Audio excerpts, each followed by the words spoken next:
Welcome back to competitive academy. നമ്മൾ ഈ ക്ലാസ്സിൽ KCS അമെൻമെൻറ്റ് ആക്ടിൻ്റെ ബാക്കിയുള്ള സെക്ഷൻസ് ആണ് ഡിസ്കസ് ചെയ്യാൻ പോകുന്നത്. അപ്പം നമ്മൾ ഇതുവരെ സെക്ഷൻ 28 വരെയാണ് നോക്കിയിട്ടുണ്ടായിരുന്നത്. നമുക്കിനി സെക്ഷൻ 29 മുതൽ 36A വരെയുള്ള അമെൻമെൻറ്റിൻ്റെ ഭാഗവും അതുമായിട്ട് ബന്ധപ്പെട്ടിട്ടുള്ള ഡീറ്റെയിൽസും എന്തൊക്കെയാണെന്ന് നോക്കാം. അപ്പോൾ ചാനൽ ആദ്യമായിട്ട് കാണുന്ന കൂട്ടുകാരാണെങ്കിൽ സബ്സ്ക്രൈബ് ചെയ്യുക. അപ്പോൾ നമുക്ക് ക്ലാസ്സിലോട്ട് കിടക്കാം. സെക്ഷൻ 29 ആനുവൽ GB മീറ്റിങ്ങിനെ കുറിച്ചാണ് പറയുന്നത്. ഇവിടെ സെക്ഷൻ 29 വളരെ കുറച്ച് അമെൻമെൻറ്റ് മാത്രമേ വന്നിട്ടുള്ളൂ. ആ അമെൻമെൻറ്റ് വന്നിട്ടുള്ള ഭാഗം യെല്ലോ ലെറ്ററിൽ കൊടുത്തിട്ടുണ്ട്, ബാക്കിയുള്ളത് ബ്ലാക്ക് ലെറ്ററിലും കൊടുത്തിട്ടുണ്ട്. അപ്പോൾ നമുക്ക് സെക്ഷൻ 29 എന്താണ് നിലവിൽ പറയുന്നത് എന്ന് നോക്കാം. A GB meeting of a society shall be held within a period of 6 months of the close of the financial year. നമുക്ക് എല്ലാവർക്കും അറിയാം, ഒരു സാമ്പത്തിക വർഷം അവസാനിച്ച് 6 മാസത്തിനകം ഒരു ആനുവൽ GB മീറ്റിംഗ് വിളിച്ചു കൂട്ടണം. അതാണ് ഇവിടെ പറഞ്ഞിട്ടുള്ളത്.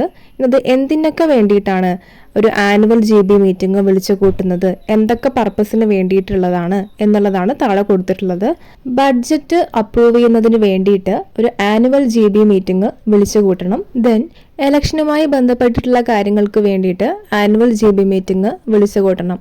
നമ്മുടെ ഭരണസമിതി അംഗങ്ങളെ, അതായത് മാനേജിംഗ് കമ്മിറ്റി ഇലക്ഷനുമായി ബന്ധപ്പെട്ടിട്ടുള്ള കാര്യങ്ങൾക്ക് വേണ്ടിയിട്ട് ആനുവൽ GB മീറ്റിംഗ് വിളിച്ചു കൂട്ടണം.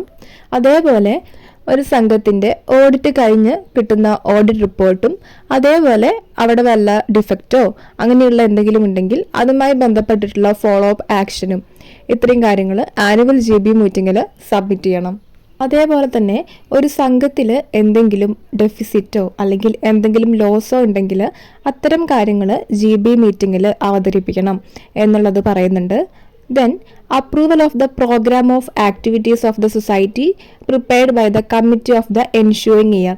വരാൻ പോകുന്ന വർഷത്തേക്ക് എന്തൊക്കെ പ്രോഗ്രാംസ്, എന്തൊക്കെ ആക്ടിവിറ്റീസ് ആണ് നടത്തേണ്ടത് എന്നുള്ളതിനെ കുറിച്ചുള്ള ഒരു അപ്രൂവൽ GBയുടെ കയ്യിൽ നിന്നും വാങ്ങിക്കണം. അതേപോലെ ഇനി വന്നിട്ടുള്ള സബ്സെക്ഷൻ CC എന്ന് പറയുന്ന സബ്സെക്ഷൻ പുതുതായിട്ട് ആഡ് ചെയ്തിട്ടുള്ള ഒന്നാണ്. അമെൻമെൻറ്റിന് മുന്നേ ഇവിടെ ഉണ്ടായിരുന്നത് review of annual report and accounts of any subsidiary organisation if any എന്നുള്ളതായിരുന്നു.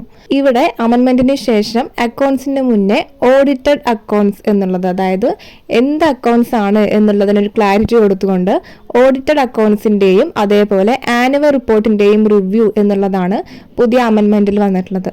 അതായത് ഒരു ഓർഗനൈസേഷന് അല്ലെങ്കിൽ ഒരു സൊസൈറ്റിക്ക് ഒരു സബ്സിഡിയറി ഓർഗനൈസേഷൻ ഉണ്ടെങ്കിൽ ആ സബ്സിഡിയറി ഓർഗനൈസേഷൻ്റെ ഓഡിറ്റഡ് അക്കൗണ്ട്സും ആനുവൽ റിപ്പോർട്ടിൻ്റെയും റിവ്യൂ അത് ആനുവൽ GB മീറ്റിങ്ങിൻ്റെ ഒരു പർപ്പസ് ആയിട്ട് ഇൻക്ലൂഡ് ചെയ്തിട്ടുണ്ട്.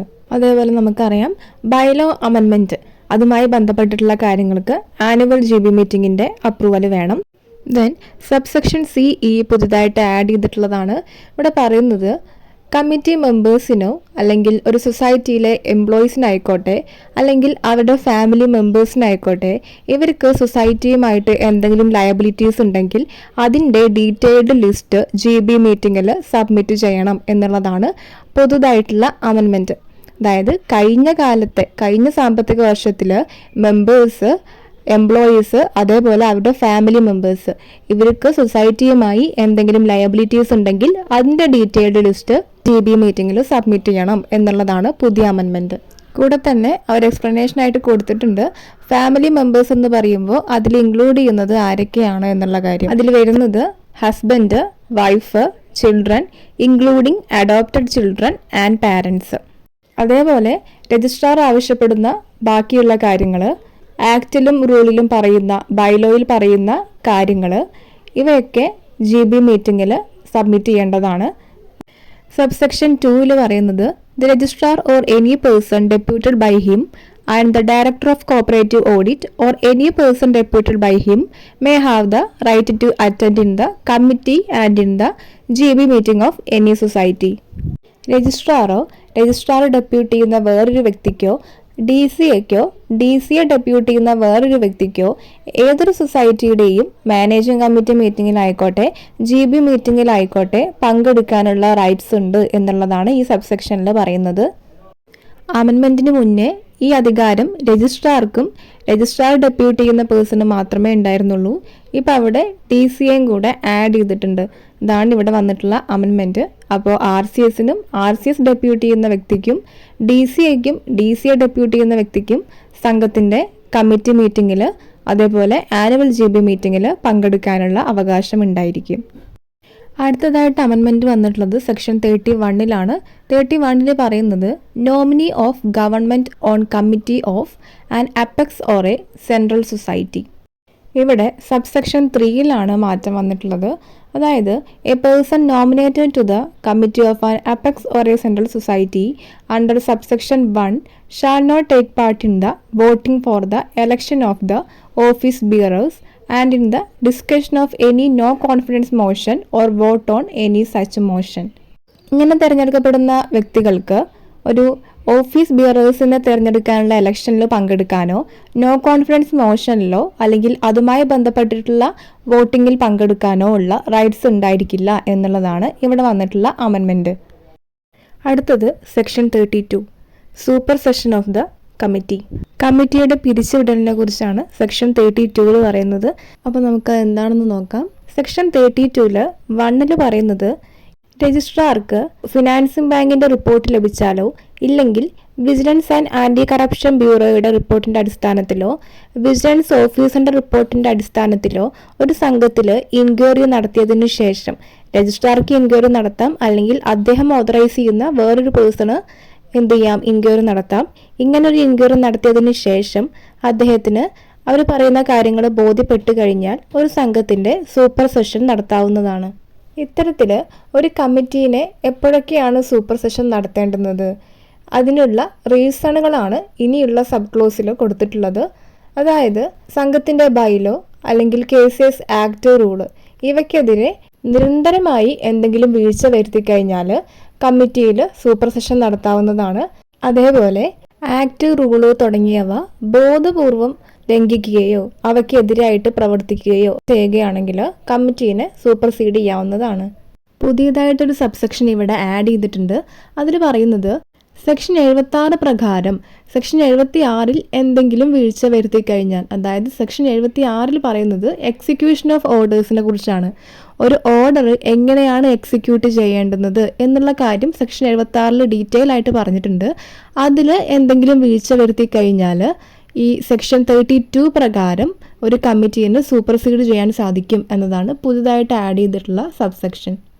വേറൊരു കണ്ടീഷൻ പറയുന്നത് നമ്മുടെ ബൈലോ റൂള് ആക്ട് ഇവയ്ക്കെതിരായിട്ട് എന്തെങ്കിലും പേയ്മെൻറ്റ് നടത്തി കഴിഞ്ഞാലോ അല്ലെങ്കിൽ നമ്മുടെ സൊസൈറ്റിയിലെ അസറ്റ്സ് ഉണ്ടാവുമല്ലോ അതിൻ്റെ ഡാമേജ് വരുത്തി കഴിഞ്ഞാലോ അല്ലെങ്കിൽ വേറെ എന്തെങ്കിലും തരത്തിലുള്ള ലോസ് ആയിക്കോട്ടെ ഇവ നടത്തി കഴിഞ്ഞാലോ അല്ലെങ്കിൽ വിശ്വാസവഞ്ചന കാണിച്ചാലോ ഇത്തരം സന്ദർഭങ്ങളിലൊക്കെ തന്നെ ഒരു കമ്മിറ്റിയെ സൂപ്പർസീഡ് ചെയ്യാവുന്നതാണ്. ഇത്തരത്തിലുള്ള നെഗ്ലിജൻസോ അല്ലെങ്കിൽ മാൽ പ്രാക്ടീസോ ഒക്കെ ബോധ്യപ്പെട്ട് കഴിഞ്ഞാൽ കമ്മിറ്റിക്ക് അവരുടെ ഭാഗം പറയാനുള്ള ഒരു അവസരം നൽകിയതിനു ശേഷം രജിസ്ട്രാർക്ക് തീരുമാനിക്കാവുന്നതാണ് സംഘത്തിൻ്റെ കമ്മിറ്റിയെ സൂപ്പർസീഡ് ചെയ്യണോ വേണ്ടയോ എന്നുള്ള കാര്യം. അങ്ങനെ കമ്മിറ്റീനെ സൂപ്പർസീഡ് ചെയ്യാൻ വേണ്ടി തീരുമാനിച്ചാൽ സംഘത്തിന് ഒരു റിട്ടൺ നോട്ടീസ് നൽകണം. അതിനുശേഷം മാത്രമേ കമ്മിറ്റീനെ സൂപ്പർസീഡ് ചെയ്യാൻ സാധിക്കുകയുള്ളൂ. ഇത്തരത്തിൽ കമ്മിറ്റീനെ റിമൂവ് ചെയ്ത് കഴിഞ്ഞാൽ ആ സ്ഥാനത്തേക്ക് വേറൊരു കമ്മിറ്റീനെ താൽക്കാലികമായിട്ട് നിയമിക്കേണ്ടതുണ്ട്. ആ താൽക്കാലിക കമ്മിറ്റീനെ പറയുന്ന പേരാണ് അഡ്മിനിസ്ട്രേറ്റീവ് കമ്മിറ്റി. ഈ കമ്മിറ്റിയിൽ നോട്ട് മോർ ദാൻ 3 മെമ്പേഴ്സ് ഉണ്ടായിരിക്കണം. അതായത് 3 മെമ്പേഴ്സിൽ കവിയാത്ത അംഗങ്ങളായിരിക്കണം ഒരു അഡ്മിനിസ്ട്രേറ്റീവ് കമ്മിറ്റിയിൽ ഉണ്ടായിരിക്കേണ്ടത്. ആ 3 പേരിൽ ഒരാൾ കൺവീനർ ആയിരിക്കും. ഇത്തരത്തിൽ ഈ അഡ്മിനിസ്ട്രേറ്റീവ് കമ്മിറ്റിയിലെ മെമ്പേഴ്സ് എന്ന് പറയുന്നത് ഈ സൊസൈറ്റിയിലെ മെമ്പർ തന്നെ ആയിരിക്കണം. അമെൻമെൻറ്റിന് മുന്നേ ഇത് സൊസൈറ്റിയിലെ മെമ്പർ ആവേണ്ടതില്ല എന്നുള്ളൊരു കാര്യമായിരുന്നു നമ്മൾ പഠിച്ചിട്ടുണ്ടായിരുന്നത്. ഇപ്പോൾ ന്യൂ അമെൻമെൻറ്റ് പ്രകാരം അഡ്മിനിസ്ട്രേറ്റീവ് കമ്മിറ്റിയിലെ മെമ്പേഴ്സ് എന്ന് പറയുന്നത് സൊസൈറ്റീസിലെ മെമ്പേഴ്സ് തന്നെ ആയിരിക്കണം എന്നുള്ള കാര്യമാണ് കൂട്ടിച്ചേർത്തിട്ടുള്ളത്. അപ്പോൾ അത് പ്രത്യേകം ശ്രദ്ധിക്കുക. അതേപോലെ ഇത്തരത്തിലൊരു കമ്മിറ്റീനെ നിയമിക്കുന്നത് 6 മാസ കാലയളവിലോട്ടായിരിക്കും. അതായത് നോട്ട് എക്സീഡിങ് 6 മന്ത്സിനാണ് അഡ്മിനിസ്ട്രേറ്റീവ് കമ്മിറ്റീനെ അപ്പോയിൻറ്റ് ചെയ്യുന്നത്. ഇനി ഇവിടെ വന്നിട്ടുള്ളൊരു മാറ്റം എന്ന് പറയുന്നത് ഇത്തരത്തിൽ സൂപ്പർസീഡ് ചെയ്തിട്ടുള്ള ഒരു മാനേജിംഗ് കമ്മിറ്റിയിലെ മെമ്പർക്ക് അവർക്ക് അടുത്തൊരു 1 ടേമിൽ, ആദ്യം ഇവിടെ 2 ടേം ആയിരുന്നു, ഇത് മാറി 1 ടേം എന്നായി. ഇനിയുള്ള 1 ടേമിൽ മാനേജിംഗ് കമ്മിറ്റിയിലോട്ട് എലക്ട് ചെയ്യപ്പെടാനോ അല്ലെങ്കിൽ നോമിനേറ്റ് ചെയ്യപ്പെടാനോ ഉള്ള അവകാശം ഉണ്ടായിരിക്കില്ല.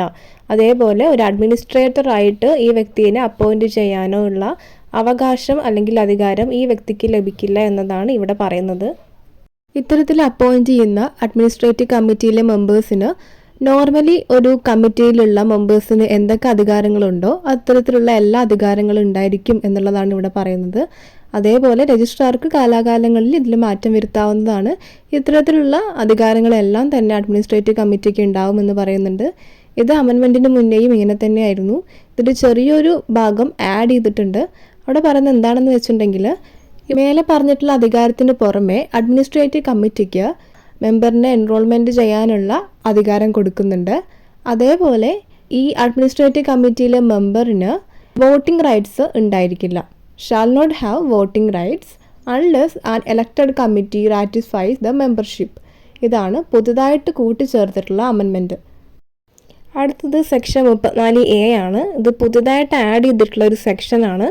ഇവിടെ പറയുന്നത് maintenance of accounts and adoption of common software. ഇവിടെ സബ്സെക്ഷൻ 1 പറയുന്നത് എല്ലാ കോഓപ്പറേറ്റീവ് സൊസൈറ്റീസും പ്രോഫിറ്റ് ആൻഡ് ലോസ് അക്കൗണ്ട് അതേപോലെ ബാലൻസ് ഷീറ്റ് പ്രിപ്പയർ ചെയ്യാൻ വേണ്ടിയിട്ട് ജനറലി അക്സെപ്റ്റഡ് അക്കൗണ്ടിംഗ് പ്രിൻസിപ്പിൾ പ്രകാരം ഒരു പ്രിസ്ക്രൈബ്ഡ് ഫോമിൽ എല്ലാ ബുക്സ് ഓഫ് അക്കൗണ്ട്സും അതേപോലെ ഫിനാൻഷ്യൽ സ്റ്റേറ്റ്മെൻറ്റ്സും പ്രിപ്പയർ ചെയ്ത് കീപ്പ് ചെയ്യണം എന്നുള്ള കാര്യമാണ്. സബ്സെക്ഷൻ 2 പറയുന്നത് എല്ലാ കോഓപ്പറേറ്റീവ് സൊസൈറ്റീസിലും ഒരു കോമൺ സോഫ്റ്റ്വെയർ നിർബന്ധമായും ഇൻസ്റ്റാൾ ചെയ്തിരിക്കണം എന്നുള്ള കാര്യവും അതേപോലെ അത്തരത്തിലുള്ള കോമൺ സോഫ്റ്റ്വെയറിന് ആവശ്യമായിട്ടുള്ള ഗൈഡ് ലൈൻസും അതിൻ്റെ ഇൻസ്റ്റാളേഷനുമായി ബന്ധപ്പെട്ടുള്ളതായിക്കോട്ടെ അതിൻ്റെ മെയിൻ്റനൻസുമായി ബന്ധപ്പെട്ടതായിക്കോട്ടെ അതിനുള്ള എല്ലാ ഗൈഡ് ലൈൻസും രജിസ്ട്രാർ ടൈം ടു ടൈം നൽകണം എന്നുള്ള കാര്യമാണ് സബ്സെക്ഷൻ 2 പറയുന്നത്. ഇതിന് വേണ്ടിയിട്ട് രജിസ്ട്രാറുടെ ഓഫീസിൽ ടെക്നിക്കൽ ടീമിനെ നിർബന്ധമായിട്ടും രജിസ്ട്രാറുടെ ഓഫീസിൽ എസ്റ്റാബ്ലിഷ് ചെയ്തിരിക്കണം എന്നുള്ള കാര്യമാണ് സബ്സെക്ഷൻ 3 പറയുന്നത്. സെക്ഷൻ 36A പറയുന്നത് charge on movable or immovable property of borrower by creating ഗഹാൻ.